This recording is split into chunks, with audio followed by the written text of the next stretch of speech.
live on the EGGPod. Hello, everybody. Hello, everybody who's out there. Welcome to the EGGPod on a Monday night. I see we have some friends in chat already. I see we have some new names in chat as well. Welcome to all the new peoples. I hope you will enjoy your time with us this evening. I am going to quickly say welcome to our two guests. We have Kyle Gray and Paddy Finn from Penny Dragon Games. Welcome, guys.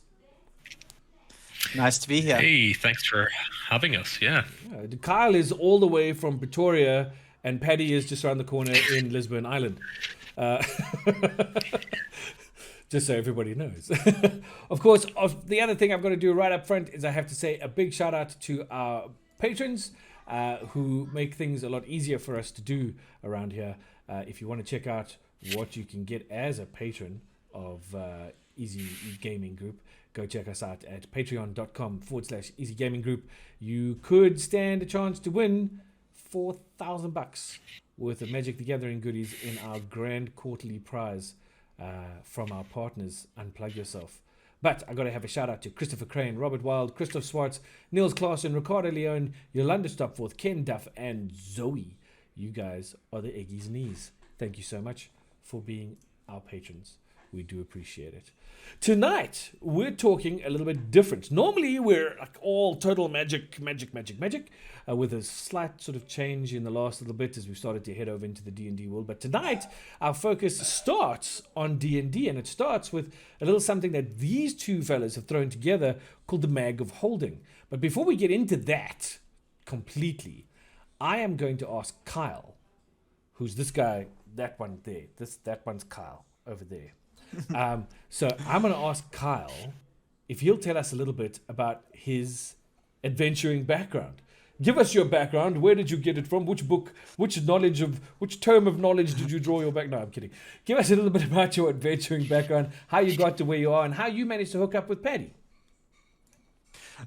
So for a long time, I've been a board gamer, a little bit of RPG here and there.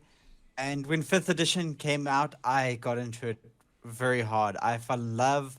I picked up all the books. I recently achieved a life goal the other day. I read all the source books.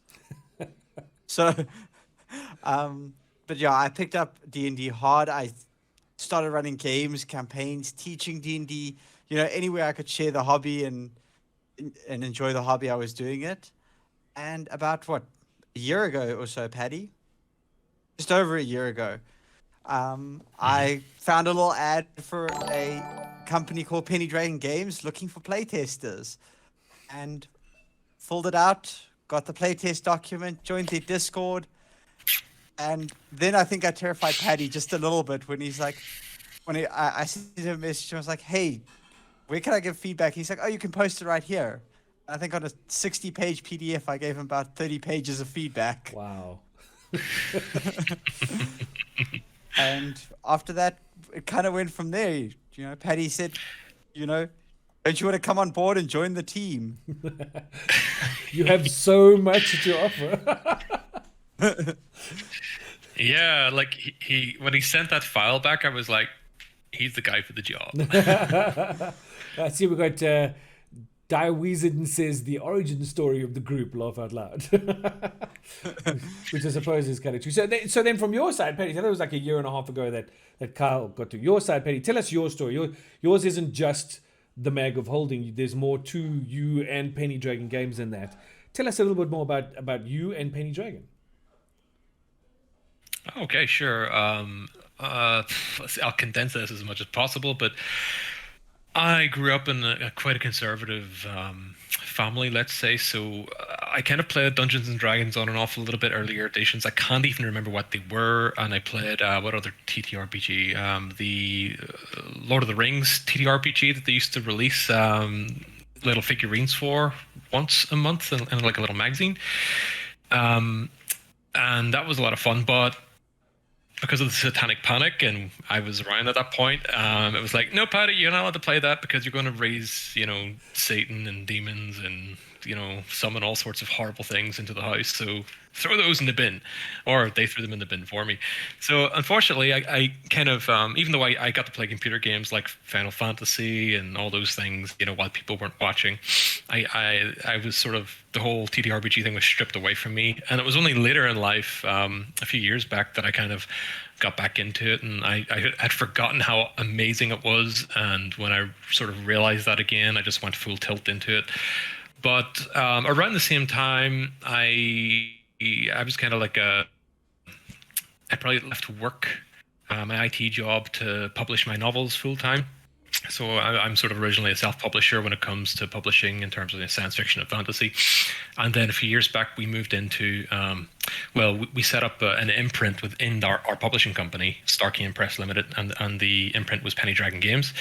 And we kind of pivoted into the Dungeons and Dragons stuff.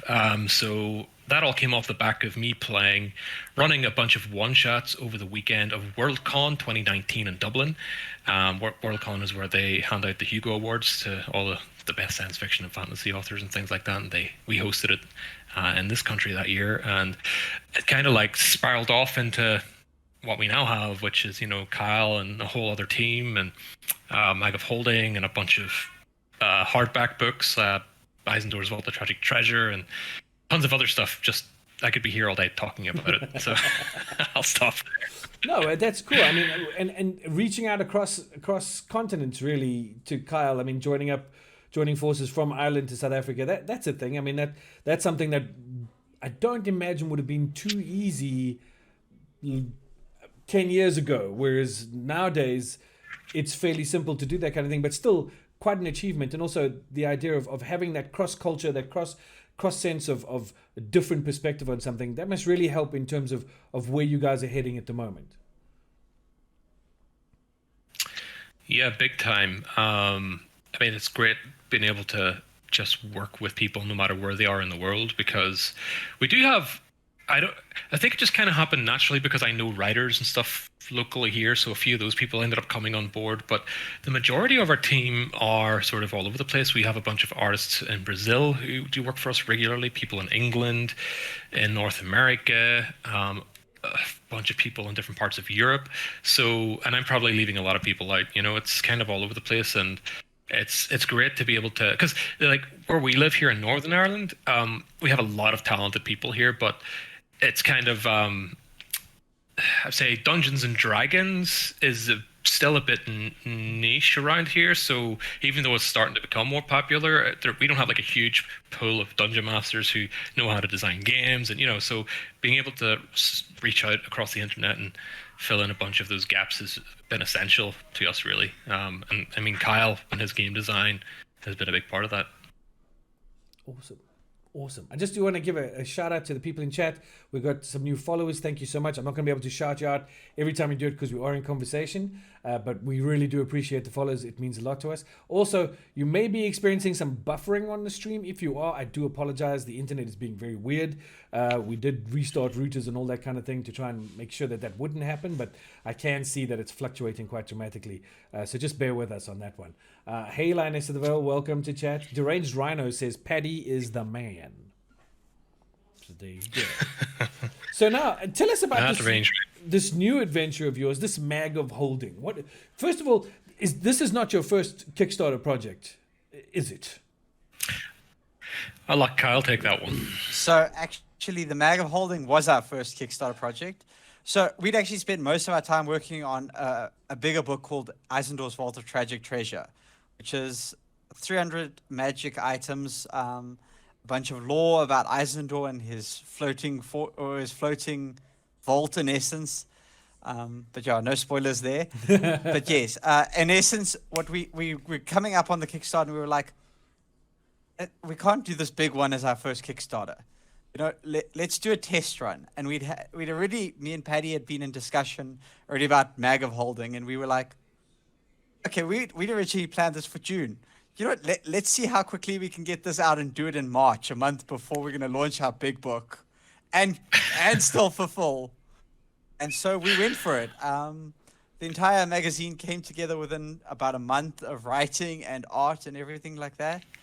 And the first theme was frozen wastelands. So it's a big focus on you're adventuring in the cold. I mean, it was right around the time Icewind Dale came out, and so there was a heavy emphasis on augmenting Icewind Dale as an adventure in essence for Sure. people. Okay, let me There's a stop you couple there of for a big. second. Let me just stop you there for a second so we get people a sense of what this is. So you're talking about augmenting Icewind Dale as part of the Forgotten Realms D&D multiverse. So what is the Mag of Holding? I mean, I understand a little bit of what it is because I've actually seen one. I've actually held one in my hands and I've had a look through it, and we had a chat the other day. But for people watching right now, just what is it? What is this Mag of Holding? Besides So a really if cool anyone's name. ever, Yeah. If anyone ever got their hands on the old Dragon magazines, you'll instantly know it was definitely inspired by that. And then for newer people, it is a bunch of articles that DMs and players can use. There's a new subclass in the mag. There are some extra monsters themed around Icewind Dale. Optional rules for cold weather diseases and travel. I'm trying to think what else is in the mag. Paddy, jump in here if you remember what else. Save him! Yeah, no problem. Even if like take a step back a little bit, it was just kind of going off the back of what Cal said about, we decided to pull this Kickstarter, forward to a month before the big Kickstarter. So it was like, okay, we have this big 300-page book plus another 200-page adventure thing happening, and we don't want to make all our mistakes there. So let's do this little thing and make a bunch of mistakes on this first. And it was like, let's make a 20-page document, with maybe an encounter, maybe a magic item or two.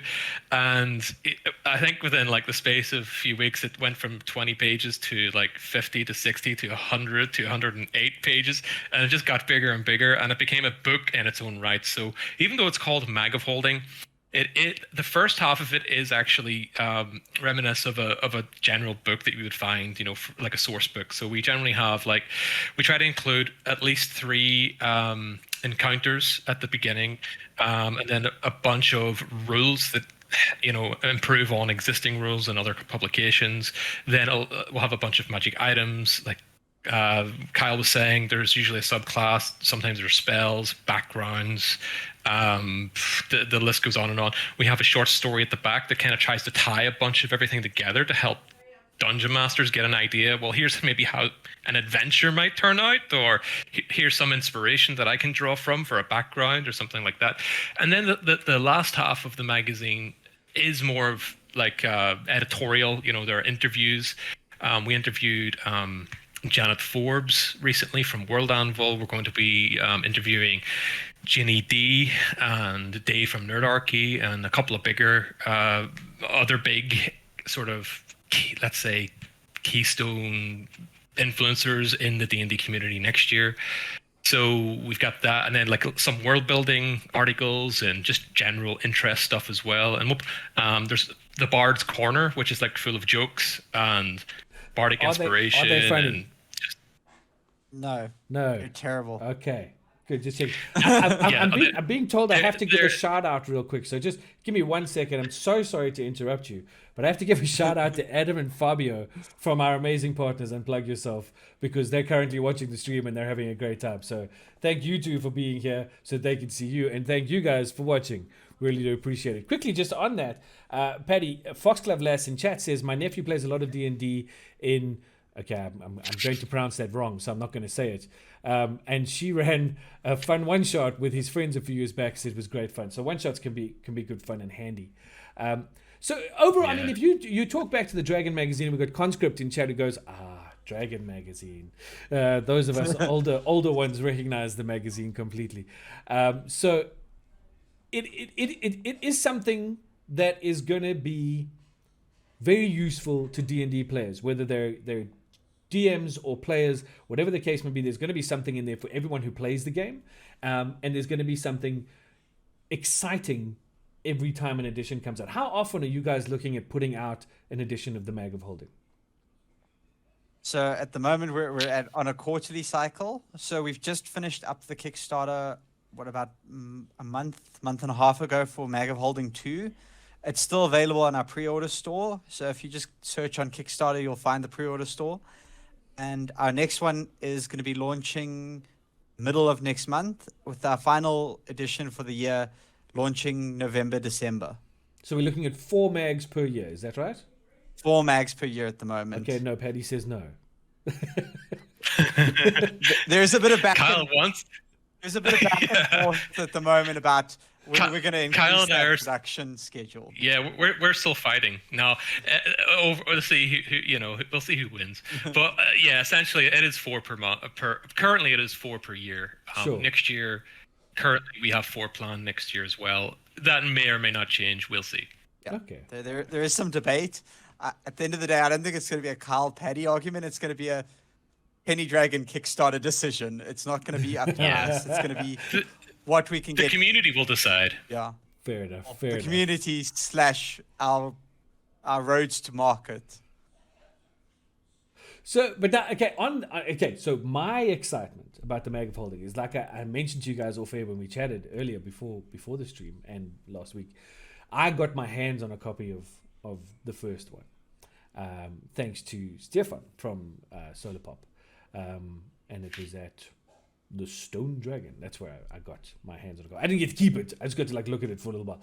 But what's exciting for us is that as EGG is expanding, the timing is perfect because we've just started expanding out into D&D.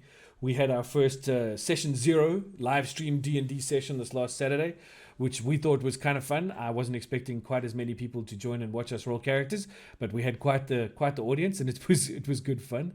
But one of the things that we spoke about, the 3 of us, was that because you guys in the mag bring out a creature, a unique creature, at least one creature, whatever the case may be, that's something that we as EGG are automatically going to incorporate into our current campaign. Because not to give too much away about our current campaign looks to surprise the party and the characters with things that they haven't seen before. And this gives us the perfect tool to do that. I mean, besides us and the timing of this and being able to do this, I suppose in a way that's kind of what the Mag of Holding is doing, is providing people with things they haven't seen before, ways of doing things differently, adding more excitement and adventure to their adventures. I mean, at the end of the day, that's really what drives us and makes us passionate about doing this, is we want to enhance people's gaming experience. We want to make their games better, and providing new ideas for monsters, new creative tools that they can use, just hopefully enhances the entire experience. Sure. Well, yeah, I think you said it really well in the beginning of the first issue in your editor's letter, Kyle, where it's all about, we have it's a collaborative storytelling experience, and the rules are there to support that as well, but it's all based on imagination. And we're not just there to, create content. It's also to inspire people to, use their imaginations, and you do these awesome things. And even just, they don't have to use our stuff, but our stuff might give them ideas to do other stuff. As long as they have a lot of fun at the table, well, we're happy. Yeah, that's awesome. I see Conscript is actually, he's the store owner of one of the local gaming stores, Top Deck, is in chat with us right now. And he has just shouted out to you guys, I want to stock this. So there you go. I'm sure we could make something. Let's make it happen. Just quickly running through chat real quick, just to make sure that I haven't missed anything. Someone's giving me advice about routers. Leopardstone's telling me about what to do with routers. It doesn't help. I do not have that kind of brain. I don't even know what a QoS is. So thanks, though. I appreciate the thought. It's all good. Okay. We're killing wallets, but only if that's you. Okay, cool. I see people, you're killing my wallet, back so many things. This is Daweezen. JJ Kilkenny says Daweezen, roll a dexterity saving throw. Okay, that's all good.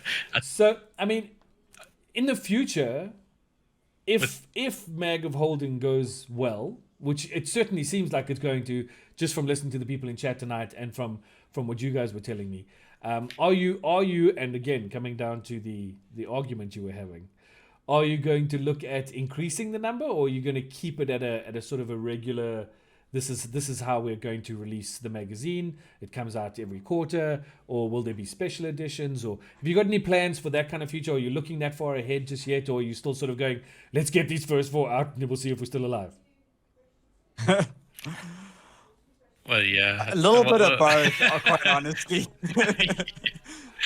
yeah, it's been absolutely insane. Like, I mean, we've gone from running no Kickstarters, having never run a Kickstarter, Yeah. to running 5 in our first year. Well, it will be 5 by the time the year finishes. Fingers crossed, if all goes according to plan. Which is, I mean, we've run 3 already, and it's kind of, we're only going into the second half of the year now, so it's been an experience. So we do want to up that at some point. When that happens, we don't know. Well, it just depends on the community and the support we get in the Kickstarter and the hunger that the audience has for it. But we will likely at some point increase from quarterly to bi-monthly. So every 2 months, Oh, wow. Okay. we'll release a magazine. Like I said, I don't know when that's going to be. Is it going to be next year? We'll see. But I don't think it will increase beyond that, right? I've had a lot of people kind of like reaching out on email and social media and on our YouTube channel and stuff saying, "Oh, where do I subscribe to this? I want it monthly, like Dragon magazine back in the 80s and 90s and whatever." And I don't know if we're ever going to get to monthly, because I just don't think that's going to, I don't know, every 2 months just seems like a nice happy medium. And that's our goal, but we'll see when we get there. Also, I mean, it don't wanna must be a hell of a lot of sacrifice- work to put yeah. together a magazine, and you don't want to try and rush that out Yeah. simply because you're now promising this thing. Yeah. I think, Carl, you were about to say you Exactly. don't want to sacrifice something for what?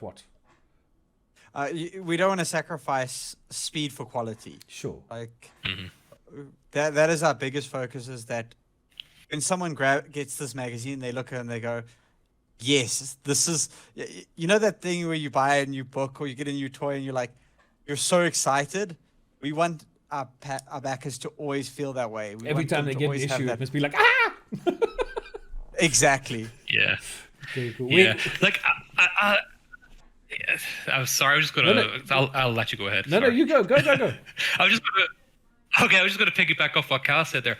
Like, I've written novels for a long time. I've written dozens of novels, and every time I get like the print copy for the first time, it's like a nice, it's a nice experience. This is my baby. I've finally got this print copy of my novel that I've been working on for a long time. But what I have to say, see, when the first issue, or when the boxes of the first issue arrived and I opened it and pulled it out, I cried. And I'm not a very emotional person, and I didn't like, the reaction to that magazine was like 100 times greater than my novels, right? Because like, it was just this whole team came together to do it. It was the community that supported it. It wasn't just this personal thing that I worked on. It was this great sort of coming together. It's like the party, when you put the party together to go on an adventure in Dungeons and Dragons.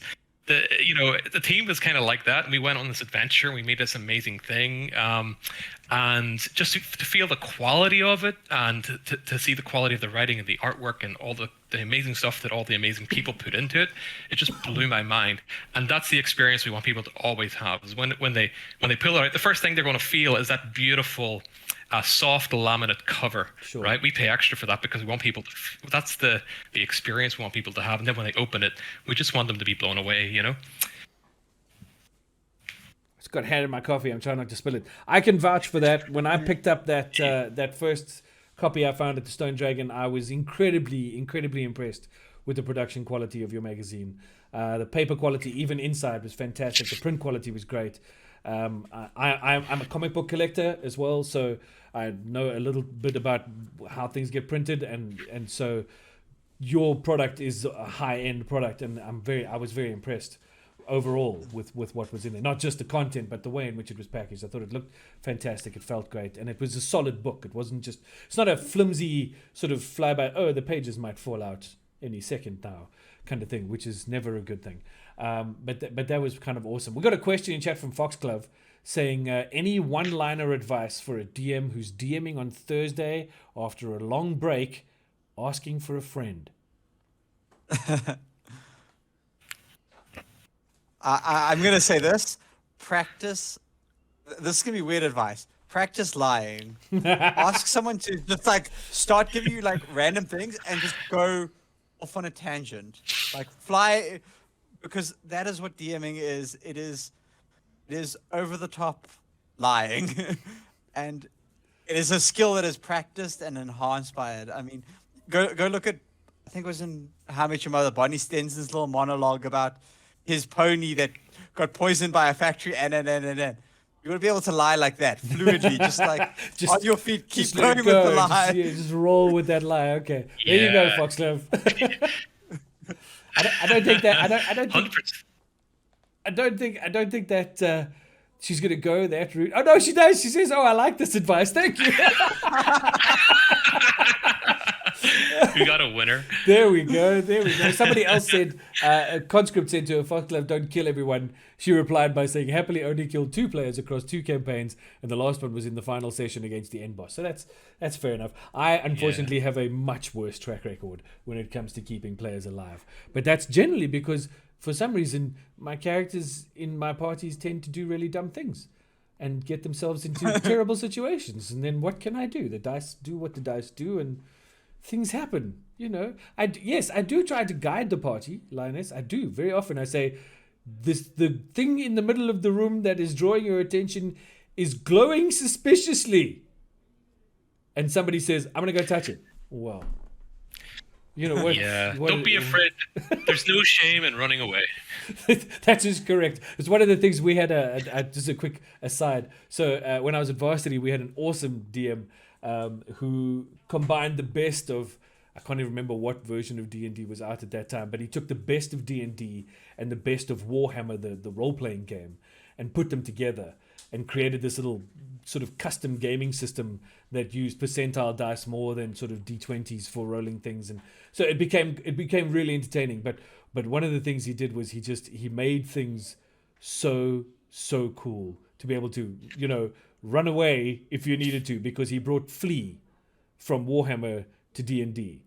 So now in D&D you've got disengage, which is fine, but in Warhammer you literally had flee. So it was literally a case of we'd walk into a room, we'd start a fight, we'd see the fight wasn't going our way because all of a sudden 14 more trolls came around the corner, and one of us would yell, "Run away!" And so we'd flee.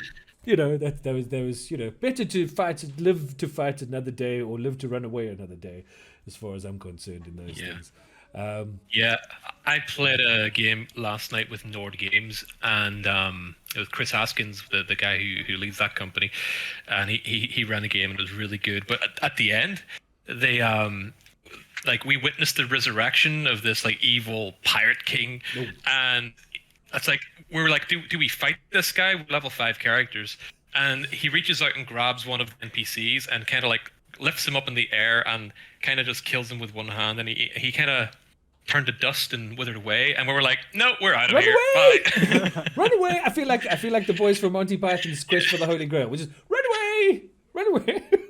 Yeah. Off we go. I mean, that's the best way forward. Get the coconuts out. And start playing, Absolutely. riding your horses. Get the coconuts out. I have to check myself. I have to see where we are in our thingamabobby. What's this thing? The running order for this evening, because I have one of those. But just quickly, for those of you who are interested, check us out on Saturday again when we do Roll This, which is EGG's new Dungeons and Dragons live stream. It'll happen on Saturday afternoon, the same channel, twitch.tv/EG Gaming Group. And this Saturday is session 1. We actually kick off the campaign. It's called the World Eater, and it begins this Saturday afternoon at 4 p.m. I know, sorry, I get my days confused. My wife's like standing here glaring at me like, it's not Friday, Saturday. Wow. Don't worry, I do the same thing to Patty. No, well, there you go. You see, Yeah, no. the other thing that's happening at Is the that moment. making my wife cry? Oh, here we go. We got Foxglove Lass is back. In a great wheel of time, we finally encountered the end boss during kind of the middle of the campaign. I advised taking him on as I felt my character would be super keen to. We lost half the party, including my character, but ended the campaign a few months early. Oh, Well, there you no. go. And, you know, see good in bad. It's the flip side. Lioness of the Vale says the DM is the best draadsitter, and for Paddy that's a fence sitter. You create the boss, but on the side you cheer for the players to kill the boss. This is kind of true, I suppose. We do make the big bad guys and then go like, oh, I've made this amazing bad guy. Let's see if they can kill him. and then you cry a little bit inside when they walk through the boss. Right, when it's too easy, and then you're like, wow, okay, I got to do something worse next time. One of my greatest boss fights and most terrible experiences at the same time was I threw my party of level 8s up against a beholder, and I was a little bit nervous because that was meant to be a deadly fight to them. Like, I think it might even be a little bit above deadly. Yeah. I was like, you know what? These guys are magic itemed out. Like, I think out of the entire party of 5 of them, Yeah. they had 1 attunement slot open. So they were pretty pimped out and ready for this fight. And I got the ranger who was dealing most of the damage at that point because the beholder was above them in the room with a fear ray. And it comes around to his turn and he's like, he doesn't really want to attack with disadvantage. Can he see where the beholder's looking at this point? So I was like, okay, make me an intelligence check to see if you can figure out where the central cone is. Sure. So he's like, oh, yeah, here's a natural 20. Oh, nice. And then he runs into the middle of the cone, ends the fear effect on himself, and then shoots the beholder in the middle of its eye, kills it. I was like, you know what? Thanks. Well, Thanks for all the hard work. But this is the thing. So just for those of you watching, this is besides the holy hand grenade of Antioch, which is going around in chat right now. This is the thing that DMs have to face. You players out there, you come along and you think that it's great fun to play this game. And us DMs put all this hard work into planning out scenarios and getting things done and setting up the session that we want to play. And you come along and bugger off down that corridor. And it's like, but you weren't supposed to go that way. So best laid plans of DMs and mice or something like that, I suppose. Yeah. Like Kyle said, just lie. Just lie. Just lie. Lie consistently and lie always. Luckily, I have a fallback in my particular campaign. So if this happens on Saturday, I can just write it off to an illusion and bring them back to where I want them to be. So we'll see how that goes. It's not cheating. It's just the way it goes.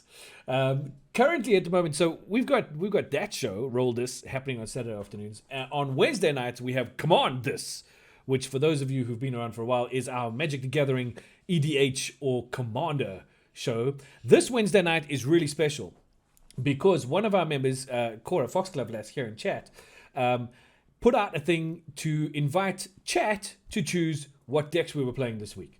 So Chat chose decks for us. So we're playing Viewer's Choice this week.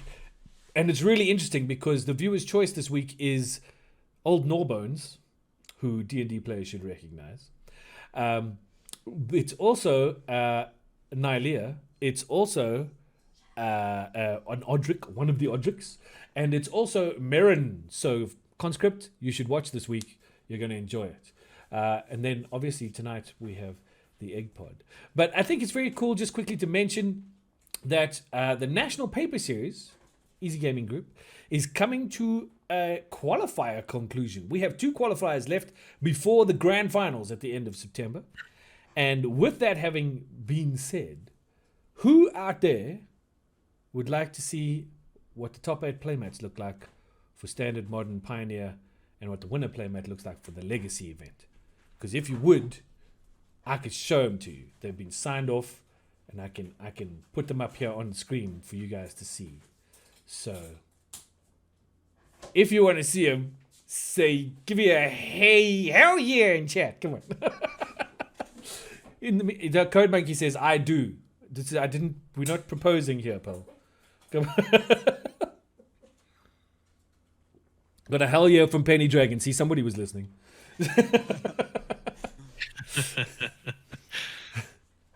Hell yeah, raffle? No, we're not raffling.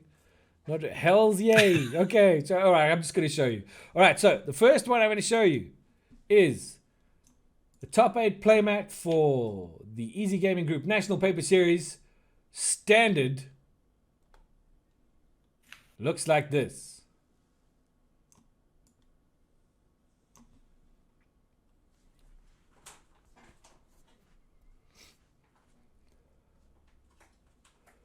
Daweezen, don't be confused. We're talking about a Magic the Gathering paper series that's currently running here in Joburg. Well, all over the country, actually. And this is what the top 8 players for the standard competition will win. Well, it's one of the things they'll win. That's the standard playmat. I'm going to close that one. We're going to go to Pioneer.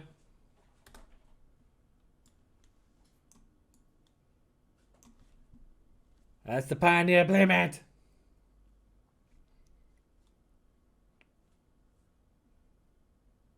That was a big dinosaur. I think it was a dragon, personally. This one's cool. I want to say Magma Dragon. Magma Dragon.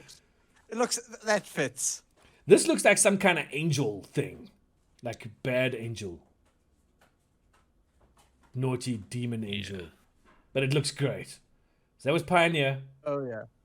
Now we're going to go to Modern, which I must tell you is, I think, my favorite of them all. But that's just me. This artwork is just crazy cool. So here we go. This is Modern.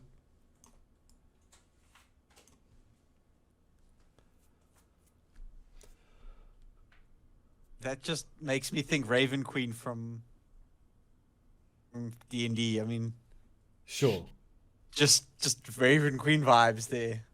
Yeah, no, for me it's like a scarecrow thing. It's such a cool vibe. I dig it a lot.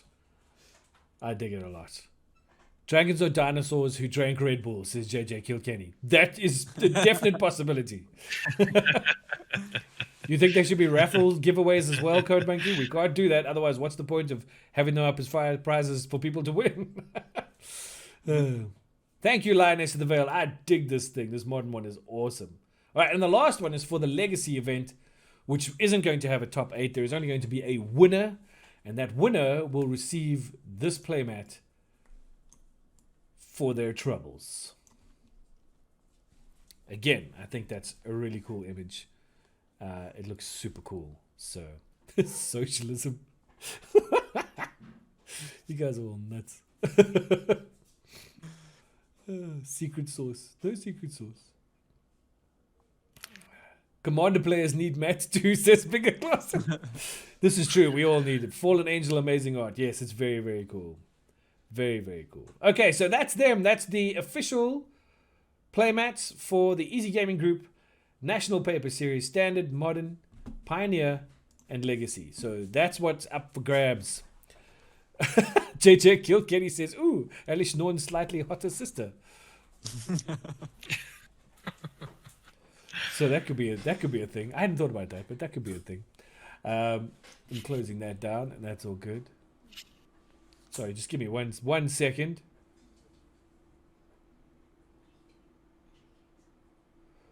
Ah, boy, I'm back. I have my son doing things on the other side of this computer, and I can see him. It's distracting. I apologize. But Chancellor of the Annex, says Foxglove. I'm actually not sure. I'm not sure where the art came from. That particular artwork I was given and told to do the layout for, so I will have a look, and if it is, then absolutely. But again, Foxglove knows more about Magic than anyone I know, so if she says it's Chancellor of the Annex, then it must be Chancellor of the Annex. It's just that simple, really.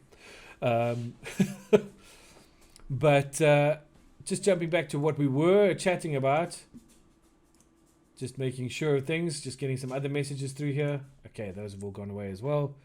I do love the name Deranged Rhino. I must tell you, whoever that is, that's a class name. I think it's brilliant. It's one of our Discord mods. He's a great guy. Ah, fantastic. That's a super name. Okay, there we go. Foxlove's posted the link. If you want to see the actual artwork, it is Chancellor of the Annex.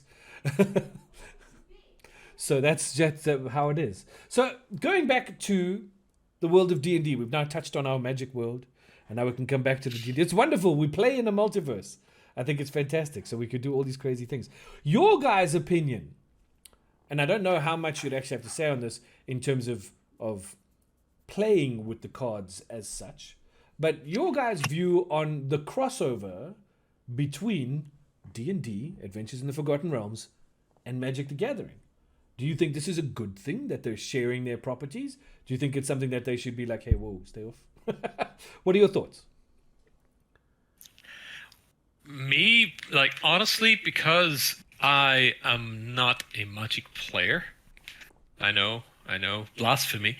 This guy, this down here, Maybe, him. For those of you who, him. yeah, I don't know. I might yet be converted. It's just something I haven't really had the opportunity to get into, to be honest. But um, so from me, so for someone who doesn't come from that side of things, it's another book, right? But I think it's a great thing that they're kind of widening out the IP and kind of bringing more people into the game, Sure. right? So anything that increases the hobby on either side is always a good thing. So I think it's great from that point of view, 100%. Cool. From my side, I am a former Magic player. I played back in the day, you know, days of Lorwyn past and all that. Sure. Yeah, many. In terms of it, I do love the crossovers. I have I don't have the Ravnica book, but I do have Mythic Odysseys of Theros, and I do plan to pick up Strixhaven when it comes out. I was about to ask you about Strixhaven, yeah. I think one of the biggest complaints in the community is as much as I love seeing the Magic settings become D&D settings, give us Dragonlance. That is my end of topic on that. I'm with you. Okay, I grew up. Let me tell you. Okay, so I grew up reading fantasy novels. I mean, my parents were fantastic. They allowed me to read just about anything. Going back to something you said earlier, Paddy, about the satanic scare that was happening, we had the same thing back here. I started playing D&D back in the days of the red box, the starter set.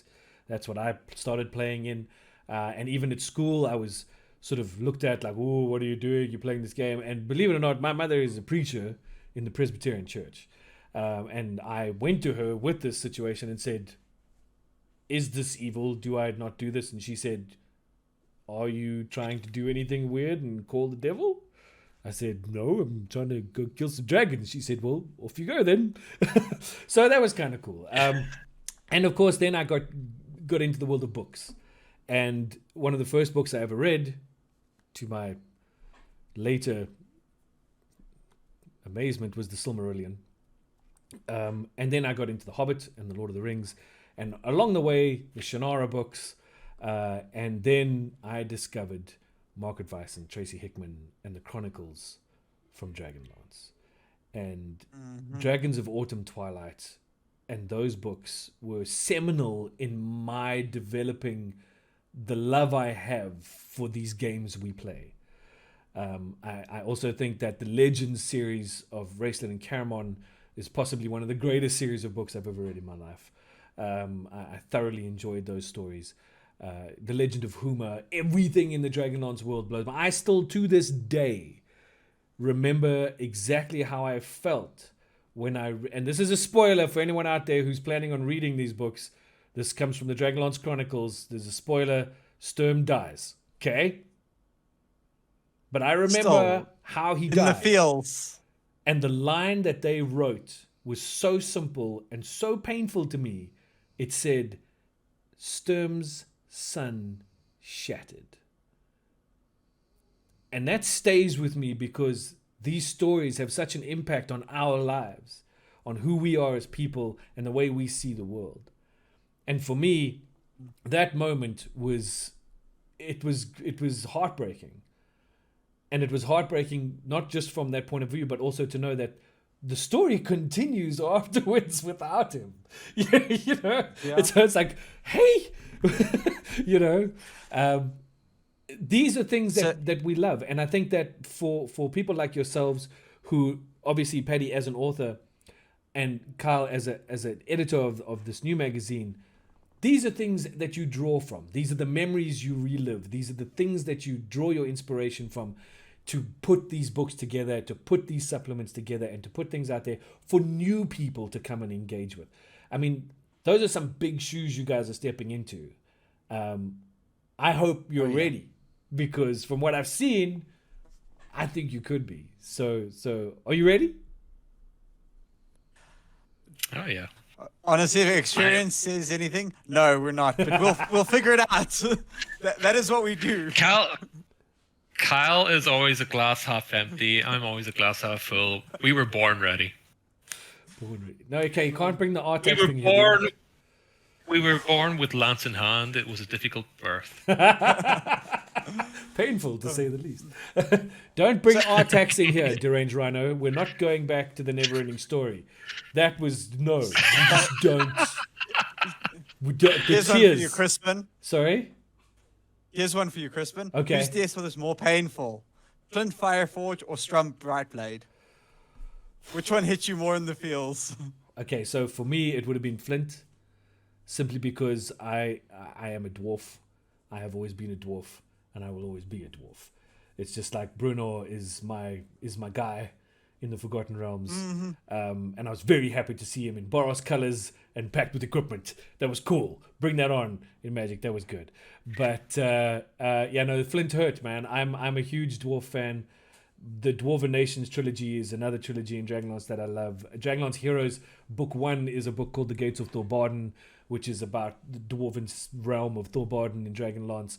And I must have read that book about 12, 13 times. In fact, I'm currently rereading it. It's next to my bed. Simply because it's just, I have a thing for... I'm not going to finish that sentence because it may come out completely wrong.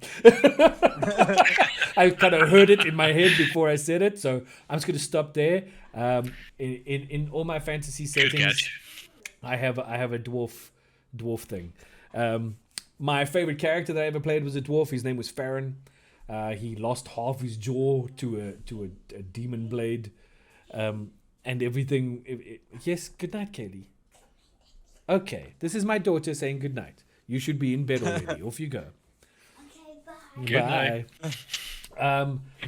Conscript says, I too am a dwarf. He is, although his tend to have weird sort of accents that they kind of like, he keeps telling us it's Irish, but it definitely sounds more sort of maybe Edinburgh, Scottish, Bray kind of thing. But we'll let it slide because it's a fantasy world, and these accents could be whatever they are. Tasselhoff, Burfoot. Oh my goodness gracious me! Now we're heading down memory lane. We could be here all night. The Kenda were a cool race. The Kenda are a cool race. They're a fun race. In fact, to me, Kenda are more fun than regular halflings, because the regular halfling is more concerned about food and luxury, where the Kenda is all about, what is it? What does it do? Is it mine? Where did it come from? I'll have that. Can I have one of those? Oh, I've got two. Where did I get the other one from? Oh, it must be yours. I feel like a Kenda is what happens when you crossbreed halflings and gnomes. Yes. Yeah, I would go with that. Conscripts telling me that's where they sit. Shoot. It's a global accent, says Bigger Class. As long as it's not an Essex accent, then we're fine. Oh yeah, fair enough. Yeah, or Brixton. We don't go Brixton. What's all this fuss? That could be something. Foxlife says, I was in a campaign with an American trucker dwarf once. My very English tiefling crossed horns with him a lot, I'm sure. Bigger Class says to Conscript, don't worry, it's a global accent. There we go. So that's first. My first and still favorite character I played was a warlock hexblade tiefling called Chiron with a serious Eric Cartman complex. Oi. Screw you guys, I'm going back to the tavern. Yeah, wow. I think we've all had that one character that have driven our DMs a little bit nuts. Mine was a dwarf as well, named Malron Deepforge. He had a passive perception of 21 without being proficient in perception. So he was just like, he knew everything. Yeah. And I used to jokingly poke my DM and be like, oh yeah, whenever we get around to taking feats again, I'm going to take Skill Master and just become like a god, because I will know all, because my passive perception will be over 30. Well, and he was like, at that point, I'm just going to give you the book and tell you to leave me alone. Like, you can just read ahead. For sure. I think we've all had those weird. I mean, like my one, the weirdest character I've ever had to DM was a character called Laughing Jack. I don't even remember what class he was. All I remember is that he was the dirtiest, scummiest, most horrible person I'd ever come across. He was very handy in battle because he was a dirty bugger, And so he'd underhandedly do all sorts of terrible things and kill the bad guys. But then, for instance, the party battled lizard men at one point. They killed the lizard men, and then after the lizard men were dead, Laughing Jack said, well, I'm going to cut off all their tails, wrap them up in whatever I can find, and put them in my backpack. And I said, okay, but what the hell for? And he said, I don't know, might get hungry later. So I was like, okay, well, at least that makes sense. He never ate them. They went off, and then he started trying to offer them to people. Like, do you want a rotty lizard tail? And they were like, no. And he was like, oh, go on. You know you want one. It's like a Billy Connolly moment, take the lizard tail there. So it was a very strange character. Very odd. Die Weason says, I had a gambling half-moon elf gambler with over 35 passive perception that would have scaled so far past it. Bigger Clausen says, my DM won't let me be a rogue. Well, Anyway. Okay, so, I mean, I think... I had a dwarf called Gilius Thunderbeard. I'll give you extra brownie points if you can tell Gilius Thunderbeard come from. Can you remember Golden Axe? Yes. The game yes, I remember the game Golden Axe. Yeah, so it had a little dwarf in it called Gilius Thunderhead, and he'd run around headbutting everyone. That's right. And that was what my character did. Okay, cool. Guys, in terms of your distribution of the Mag of Holding, is that going solely off of the Kickstarter? Are you guys looking at any other kind of distribution options? What's happening with that? Yeah, okay, no problem, Kyle. I'll jump in on that one. I guess I've been handling most of that side of the thing. Mainly at the minute it is the Kickstarters, right? So obviously, if people are going to kickstart your project, and for the foreseeable future, we will launch Mag of Holding from the Kickstarter. Those people are going to get it first, right? As a thank you for helping us bring this thing to life. However, we are currently working with various other outlets like Amazon. We're going to be setting up a few things there. It's kind of experimental at this stage. We don't know how it's going to turn out. And we're also working with Nord Games, who is one of our fulfillment partners in California, and they will help us also, distribute things in the US. So this is still in early days. A lot of this thing, we're still building relationships with people, will we end up sending more shipments to South Africa, for example? We hope so. That's kind of like what Kyle and I were chatting about that before. We do want to just get it into as many hands as possible, and we'll do whatever it takes to do that. I'm seeing Conscript is back saying, I'll be your SA distributor. I'm going to do this when we finish here. I will give you an email address for Rob, and you guys can have a chat if that's a thing. I'm pretty sure you guys can get in touch with each other, and you can work something out. That'll be pretty cool. But I know Rob is a huge D&D fan, so anything to do with D&D is definitely up Rob's street, and he can definitely get involved with you guys there.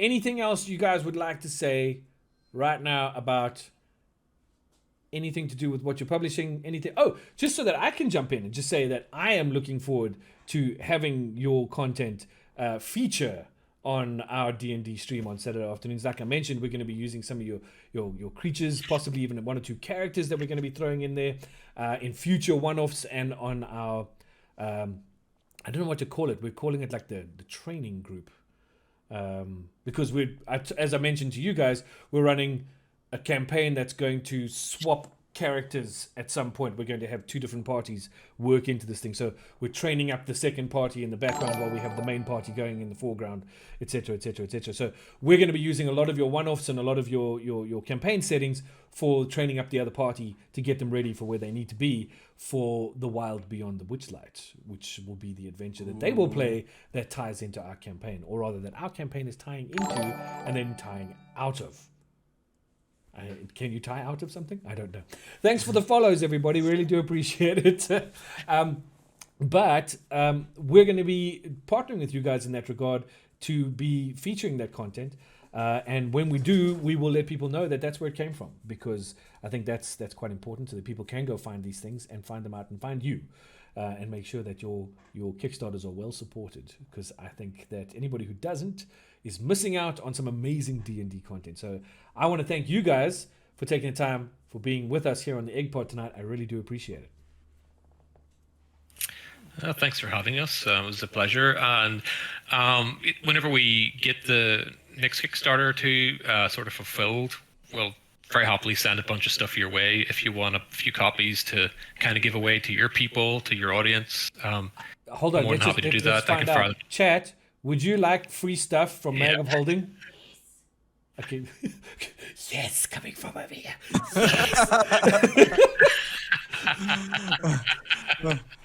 Okay, so we got why not? You know, just sort of blasé. No problem. We'll take that. Daweezen says sure, but I own the mags already. Laugh out loud.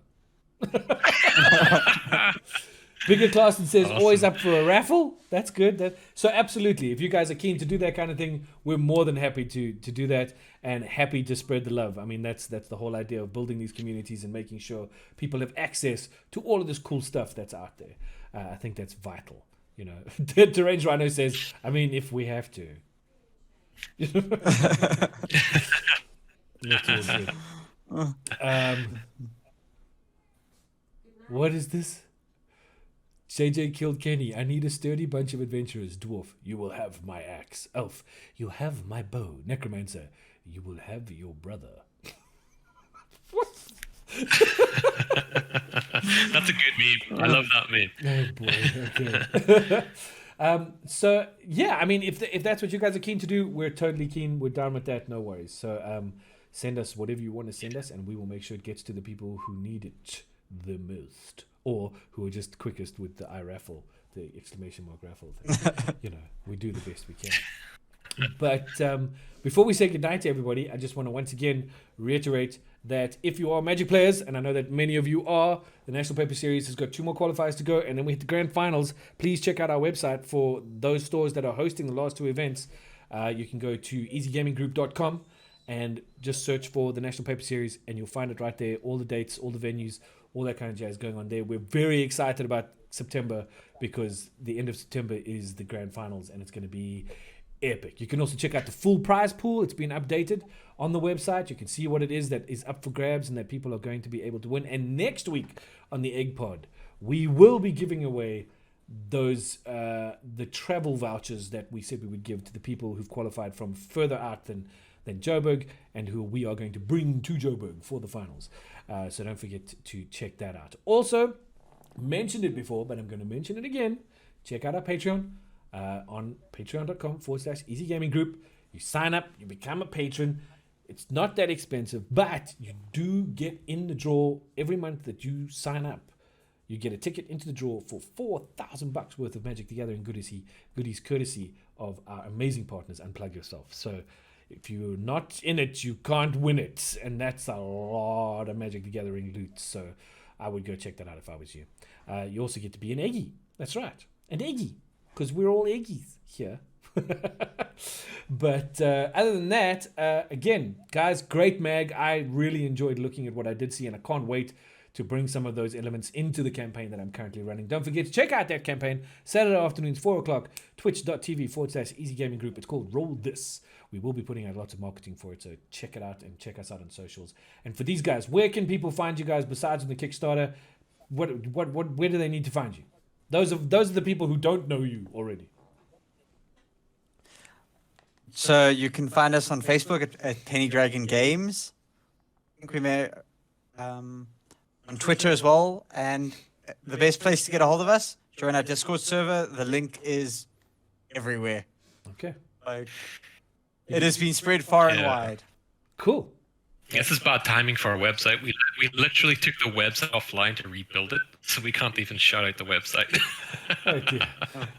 Well, there we go. Thank you, Deranged Rhino, for sharing our Discord link. There's the Discord link from Deranged Rhino. Awesome. Fantastic. Okay, guys, thank you once again so much for being with us tonight. I really do appreciate it. Chat, thank you all for being there. You're amazing. You are why we do what we do. And so it's always great to have you involved and taking as much interest in the topics that we bring for you. So we really appreciate you. And we also just want to say, until next time, or until Wednesday, for those of you who are going to join us for Command This at 8 p.m., we will see you next Monday. Well, next Saturday, I guess, and then Monday. Sorry, it's all a new schedule. So, like, my brain is going, it's Monday, then we go Wednesday, then we go Monday. But now it's Monday, and then Wednesday, and then Saturday, and then Monday. And so anyway, it's a whole bunch of things, and I'm tired, and I'm going to go, and everybody needs to stay safe and healthy and obey the rules wherever you are. So we all come out of this and go roll real dice with real people and throw real cards at people and stuff like that. That's the end goal for all of us. So, Kyle and Patty, if you guys want to say a last good night or huzzah, off you go. Thanks everyone for having us here. Ciao, guys. It was fun. Thanks, everybody. Thanks so much for joining us. Good night. Stay safe. Bye now.